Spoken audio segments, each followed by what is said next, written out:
Fire safety officer के लिए best course कौन सा है? इस तरह के न जाने बहुत सारे क्वेश्चन है।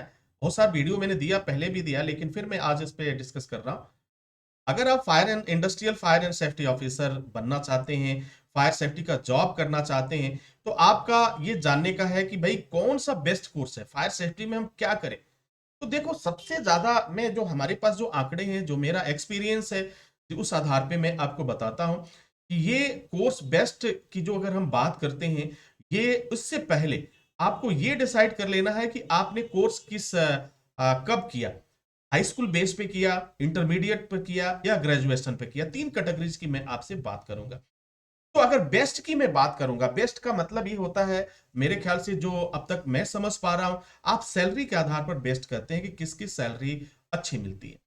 तो देखिए, मैं तीन कैटेगरीज में डिवाइड कर देता हूं: हाई स्कूल, इंटरमीडिएट और फिर जो है आपका ग्रेजुएशन। तो हाई स्कूल, इंटरमीडिएट और ग्रेजुएशन की डिसाइड कर दें। अब आप समझ सकते हैं कि जो हाई स्कूल बेस पे आपको जो सैलरी मिलती है, वो सैलरी, अगर सपोज करिए कि हाई स्कूल बेस पे आपको 40,000 से 45,000 की सैलरी मिल रही है, तो इंटर बेस पे अगर आपने काम किया तो ये सैलरी आपको कितनी हो जाएगी? ये 55 से 60,000 चली जाएगी। अगर आपने ग्रेजुएशन लेवल पे किया तो फिर आपकी सैलरी कितनी हो जाएगी? 75,000 से लेकर के लाख रुपए तक चली जाएगी। ये तीन कैटेगरीज हम देख पाते हैं, तीन कैटेगरीज हमारे पास आती है। इसके साथ साथ आपका वर्क एक्सपीरियंस भी ये मायने रखता है कि आपने कितना किया है। तो सैलरी डिपेंड कर रहा है आपकी नॉलेज के ऊपर, आपके एक्सपीरियंस के ऊपर और आपके कोर्स के ऊपर। अब इसमें से अगर हम बेस्ट की बात करें, लेकिन एक प्लस पॉइंट और भी आपको जान लेना चाहिए कि इनमें सबसे ज्यादा जो डिमांड है और कंपनियां पसंद करती हैं, वो मैं आपको बताऊंगा।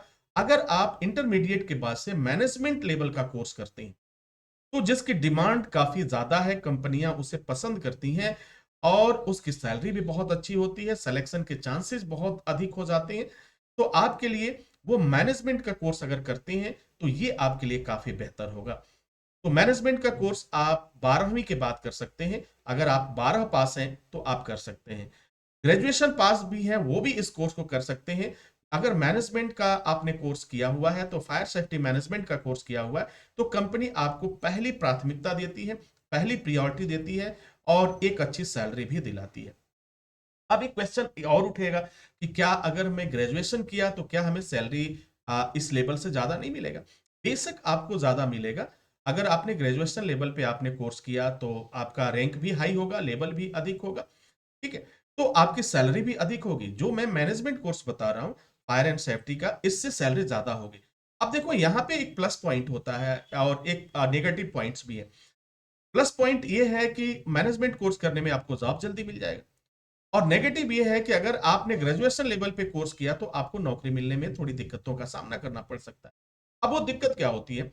अगर कंपनी एक ग्रेजुएशन लेवल के इंजीनियर को रखती है फायर सेफ्टी में, उसकी सैलरी लाखों में होती है।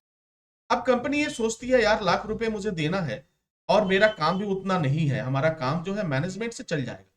तो कंपनी क्या करती है, अपने बजट को सीमित कर देती है। वो सोचती है कि क्यों ना हम एक मैनेजमेंट बीच का जो लेवल है, मैनेजमेंट लेवल के बंदों को मैं रखूं।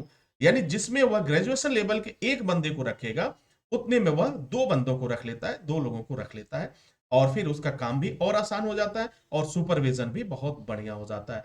यही वजह है कि सबसे ज्यादा डिमांड अगर किसी कोर्स की आती है, तो वो मैनेजमेंट लेवल की कोर्स की आती है। तो इंटरमीडिएट की पढ़ाई अगर आपने पढ़ लिया, भले ही आगे आप इंजीनियरिंग किए, आपने बीटेक जो कुछ भी किया, तो आप मैनेजमेंट पर पहली अपनी फोकस करें, प्राथमिकता दें। हाँ, अगर कहीं बात आपकी है, बन रही है, तो फिर आप कोई भी कोर्स कर सकते हैं। लेकिन अब तक का जो आंकड़ा देखा गया है, उस आंकड़े के आधार पे मैं बता रहा हूं कि मैनेजमेंट का कोर्स फायर सेफ्टी के लिए काफी बेहतरीन कोर्स होता है, काफी बेस्ट कोर्स।